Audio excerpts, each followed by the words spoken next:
इधर Xiao fan वहाँ पर उसी बूढ़े और उस बच्ची को देखता है, जिन्हें देखकर शियाओ फैन उनकी तरफ जाता है। तो वो बच्ची शियाओ फैन से कहती है कि भैया आज हम दोबारा मिल रहे हैं। अब शियाओ फैन उस बूढ़े से कहता है कि मैं आपसे कुछ पूछना चाहता हूँ, जिसपे वो बूढ़ा शियाओ फैन से 10 कॉइन्स मांगने लगता है, पर शियाओ फैन के पास पैसे नहीं थे। तो ये देखकर वो बच्ची बूढ़े से कहती है कि भैया किंग उन सेक्ट से है, इसलिए ये बाद में हमारा पैसा चुका देंगे, इसलिए आप इन्हें अभी इनके सवाल का जवाब दे दो। ये सुन के वो बूढ़ा बच्ची की बात मान लेता है और शियाओ फैन से कहता है कि तुम मुझसे अपना सवाल पूछ सकते हो, लेकिन तुम मुझे बाद में पैसे देना मत भूलना। जिसपे शियाओ फैन मान जाता है और उससे पूछता है कि क्या इस वर्ल्ड में ऐसे डीमंस है जो असलियत में ह्यूमंस हो। ये सुन के वो बूढ़ा कहता है कि दुनिया तो बोलती है कि सभी डीमंस एक ही तरीके के होते हैं और बुरा ही सोचते हैं। ये सुन के शियाओ फैन उस बूढ़े से पूछता है कि क्या कभी कोई डीमन किसी से प्यार कर सकता है। शियाओ फैन ये सवाल इसलिए पूछता है क्योंकि उसे कंफर्म करना था कि क्या वो फॉक्स डीमन एक दूसरे से असलियत में प्यार करते थे या नहीं। साथ ही शियाओ फैन को ये इसलिए भी जानना था क्योंकि उसे लग रहा था कि शायद वो एक डीमन है। अब वो बूढ़ा शियाओ फैन के लव वाले सवाल का जवाब देते हुए कहता है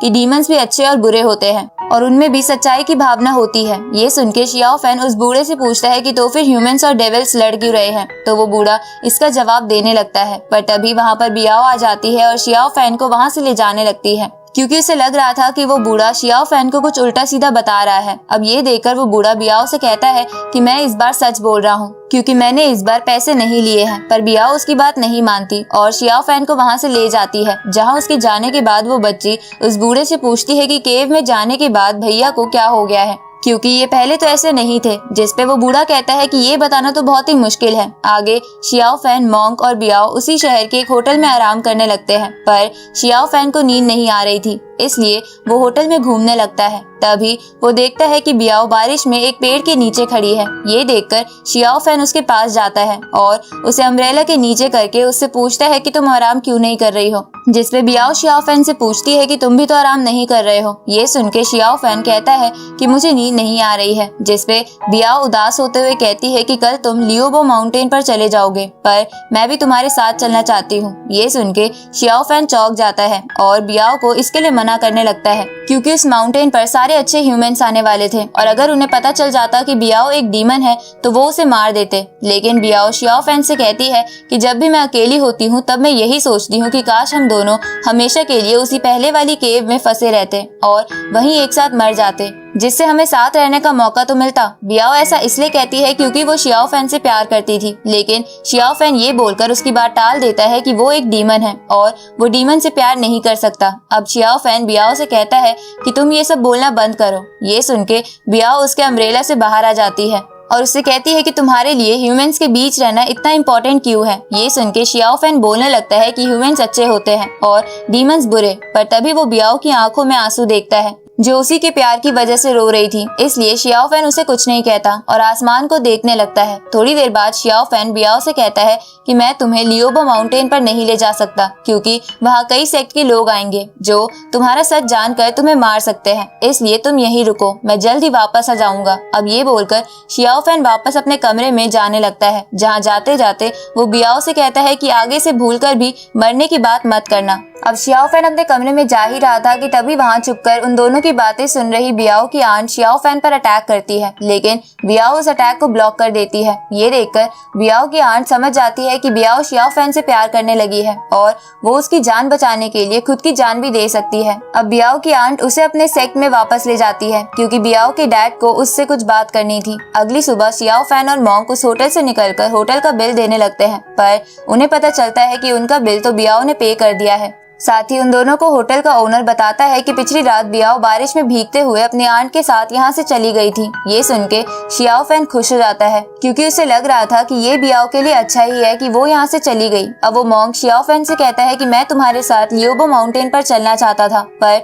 मुझे मेरे मास्टर ने वापस बुलाया है, इसलिए मुझे जाना होगा। अब वो मोंक शियाओ फैन को बाय बोलकर वहाँ से जाने लगता है, पर जाने से पहले वो उससे कहता है कि क्या तुम उस लड़की को पसंद करते हो, और अगर तुम करते हो तो उसके पीछे क्यों नहीं जाते। जिसपे शियाओ फैन उसे कहता है कि अभी ये ठीक समय नहीं है। ये सुन के वो मोंक वहाँ से चला जाता है। आगे शियाओ फैन भी अपनी स्टिक की मदद से उस माउंटेन पर जाने लगता है। जहाँ उसे वहाँ तक पहुँचने में 2-3 दिन का समय लग जाता है क्योंकि वो रास्ता 7000 माइल्स का था। तभी वो वहाँ एक आइलैंड देखता है जिसे देखकर वो समझ आता है कि यही वो प्लेस है। पर तभी शियाओ फैन देखता है कि उस आइलैंड पर तो बहुत सारे ह्यूमंस और डीमंस आपस में लड़ रहे हैं। ये देखकर शियाओ फैन को कुछ समझ नहीं आता और वो इसके बारे में पता लगाने के लिए आइलैंड पर आ जाता है। तभी शियाओ फैन को वो पहले वाला डीमन देख लेता है और उस पर अटैक करता है क्योंकि शियाओ फैन ने उसके साथी को मार दिया था। पर अब वो डीमन शियाओ फैन के वहाँ होने की बात नियान को बता देता है। तो ये देखकर नियान उस डीमन को कहता है कि शियाओ फैन को मार दो। तो वो डीमन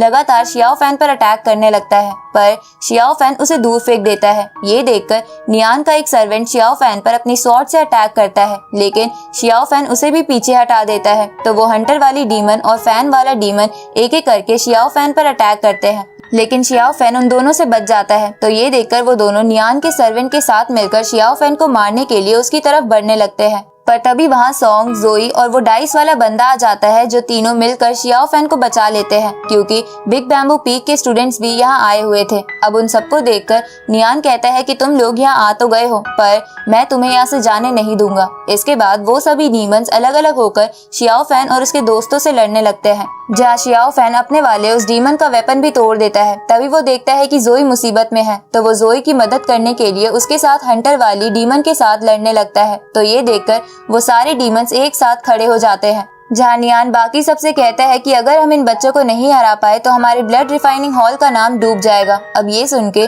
वो डीमंस अपनी पुरानी टेक्निक इस्तेमाल करते हैं जिसमें वो चारों तरफ धूल उड़ा देते हैं जिससे किसी को कुछ अच्छे से दिखाई नहीं देता। जिसके बाद वो डीमंस एक एक करके शियाओ फैन और उसके दोस्तों पर अटैक करने लगते हैं जहाँ शियाओ फैन को बार बार अटैक्स लग रहे थे जिसकी वजह से उसका खून निकलने लगता है और वो खून उसकी स्टिक में लग जाता है जिससे वो स्टिक एक्टिवेट हो जाती है। तभी नियान शियाओ फैन पर अटैक करने के लिए उसके पास आता है और शियाओ फैन का वेपन पकड़ लेता है लेकिन तभी वो स्टिक नियान की पावर्स खींचकर शियाओ फैन के अंदर डालने लगती है। ये देखकर नियान घबरा जाता है और बाकी डीमन से मदद मांगने लगता है। तो वो पहले वाला डीमन उसकी मदद करने के लिए आता है लेकिन शियाओ फैन उन दोनों को दूर फेंक देता है। ये देखकर नियान फिर से शियाओ फैन पर अटैक करने के लिए आगे बढ़ता है लेकिन तभी उन सभी डीमंस पर फायर एलिमेंट की पावर से अटैक होने लगते हैं और हम देखते हैं कि वो अटैक्स और कोई नहीं बल्कि बिग बैम्बू पीक का लीडर कर रहा था। अब लीडर को देखकर नियान बाकी सबको लेकर वहां से भाग जाता है। इधर नियान की पावर शियाओ फैन में आने की वजह से उसे कुछ अजीब होने लगता है और तभी उसके पास जोई और पीक लीडर आ जाते हैं जो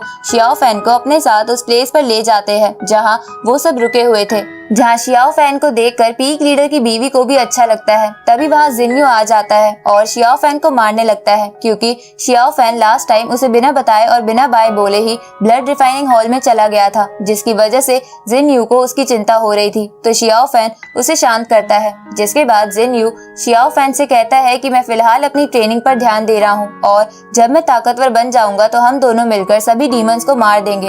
उसी वक्त शियाओ फैन दूर से जेम्स और जोई को आपस में बात करता हुआ देखता है। तभी जिन्यू शियाओ फैन को बताता है कि जेम्स और जोई की एंगेजमेंट हो गई है और ये जल्दी शादी भी कर लेंगे। ये सुन के शियाओ फैन शॉक हो जाता है और उस पे डेमोनिक पावर्स हावी होने लगती है क्योंकि वो जोई को पसंद करता था। अब शियाओ फैन को जोई के साथ बिताए पल याद आने लगते हैं जिसकी वजह से गुस्से के कारण उसके अंदर से रेड ऑरा निकलने लगता है। ये देखकर जिन्यू को कुछ समझ नहीं आता। तभी शियाओ फैन जोर से चीखता है जिसे देखकर वहां खड़े सभी लोग चौंक जाते हैं और इसी के साथ ये पार्ट यहीं खत्म होता है।